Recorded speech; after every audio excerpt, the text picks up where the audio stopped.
Réunis en séance extraordinaire ce mardi 19 mai 2015, autour de l'arrestation du camarade Moussa Tchangari, secrétaire général de l'association alternative Espace Citoyen.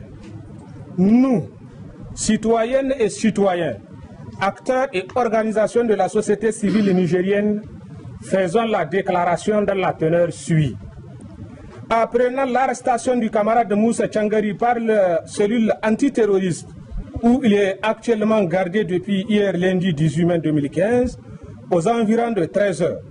Cette arrestation est intervenue dans les locaux de la cellule antiterroriste à l'heure qu'il est parti rendre visite et apporter la nourriture au chef de village de la région de Difa arrêté pour des raisons apparentes de refus de collaborer.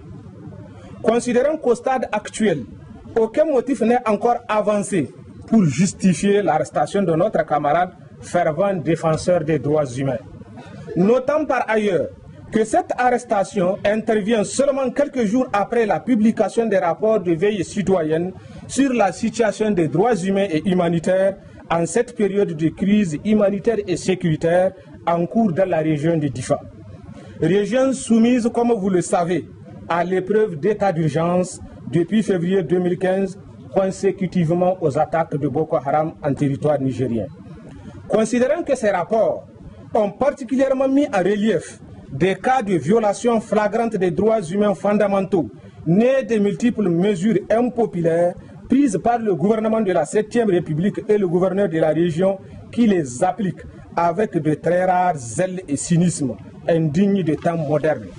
Les plus emblématiques de ces mesures aveugles et de type hitlérien ont pour nom, rappelons-le, l'expulsion musclée d'une centaine de milliers de nos compatriotes contraints de quitter les îles et villages du lac Tchad, laissant ainsi derrière eux non seulement leur histoire, mais aussi leurs biens à la merci, curieusement, de Boko Haram ravitaillés de ce fait par le gouvernement lui-même qui prétend les combattre. Expulsion venant s'ajouter aux multiples interdictions de vente de poivrons et de poissons et bien d'autres mesures, les unes aussi plus révoltantes que les autres. Surtout lorsqu'elles sont prises avec le consentement d'un président de la République ayant prêté serment sur le livre saint de sa confession, à l'occurrence le Coran, de respecter, je cite, et faire respecter la dignité humaine, de ne jamais trahir ou travestir les aspirations du peuple souverain. Quelle félonie!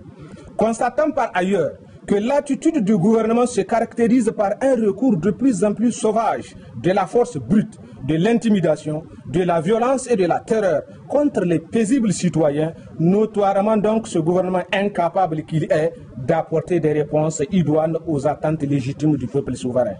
En vérité, tous ces agissements ne sont que des manœuvres cyniques visant à cacher son échec lamentable et criminel de bout en bout. Rappelons au prince du pouvoir que le temps de la dictature, pensée unique et assimilée, est définitivement et irréversiblement révolu. Au regard de tout ce qui précède, nous, citoyens et citoyennes, acteurs et organisations de la société civile nigérienne, 1. Exigeons la libération sans condition et sans délai du camarade Moussa Tchangari et toutes les personnes arbitrairement arrêtées, notamment les pauvres chefs de village.